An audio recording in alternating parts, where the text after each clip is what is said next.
Oh, hey everyone, welcome back to the channel. This is the week 32 update on the TFSA portfolio. If you're new here, what I do is just give a weekly update on the portfolio. I had originally deposited about $75,000 back at the end of March 2021 and bought a bunch of high dividend ETFs and different funds, and just provide the update of how things are going. So last week, actually 2 weeks ago, I withdrew a bit of money to deposit into the kids' registered education savings plan. So that's why you see the value here a little bit lower than 75,000, but we'll get into that in a minute. So Friday we were up $63. In the last week we were up $400. For the last month it's up $2,500.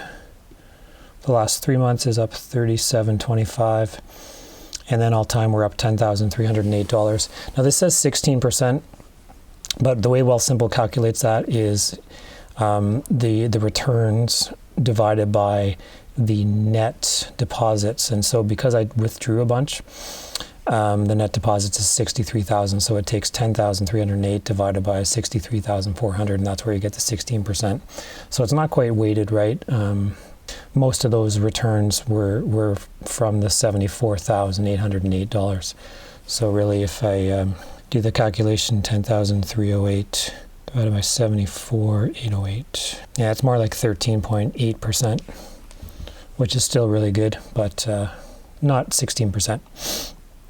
So activity last week in the TFSA, we received a dividend from HHL. That's the healthcare ETF.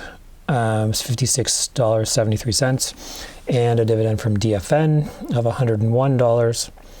And then what I did was I actually opened a new position this week. I took that money and bought 5 shares of XIU, which is an ETF that tracks the S&P TSX 60 index. Pull it up here.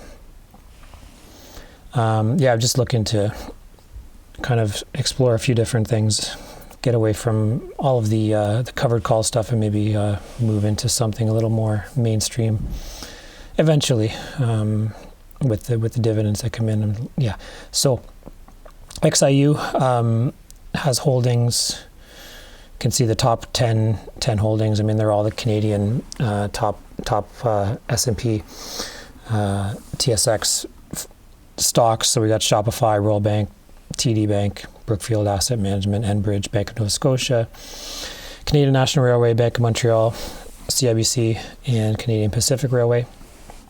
So there's those are the and it's a very low fee. I mean, the management, the MER is 0.18%, which is very small. Performance over the last year is 40%. Since inception, it's a yearly return of 7.86%. XIU is actually one of the, if not the first ETF that there ever was. I think it's been around since like 1998, maybe. Don't quote me on that, but so it's something different to try. Again, I've only got 5 shares right now, but we'll be growing that going forward. Monthly dividends for November, we have $396.04 so far.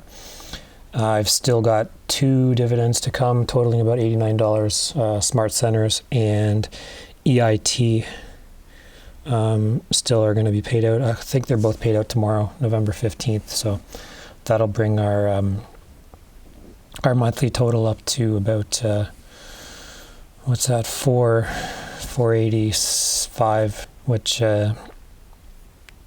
slightly higher than October, but this spreadsheet, you can see, also calculates my gain and loss based on the net deposits, which was 63,000. So that's where things stand. Some of the stars for me again. Smart Centers is up 14.85%. TXF is the tech giants covered call ETF, is up almost 20%.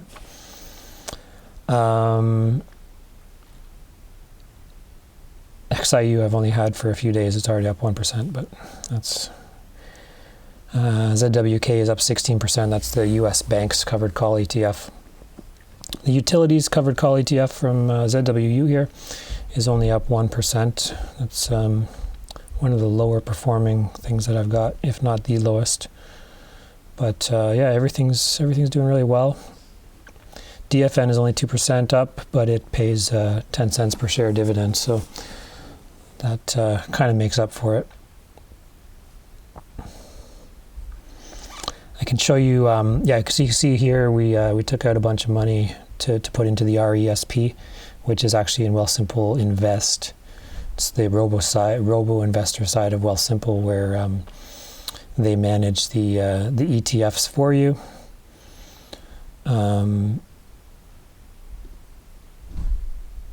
just barely shows there, but yeah, that's up to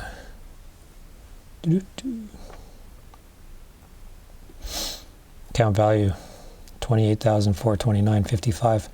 So that's that big jump there. I haven't received the federal government's contribution, the CESG, Canadian Education Savings Grant.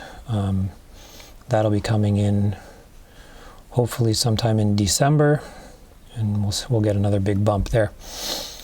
The other account I have with Wealthsimple Trade, I have an RRSP. It's pretty small. I just put like $50 every 2 weeks, but it's slowly growing. And the positions I hold in there are XEQT, which is a all equity ETF for my shares.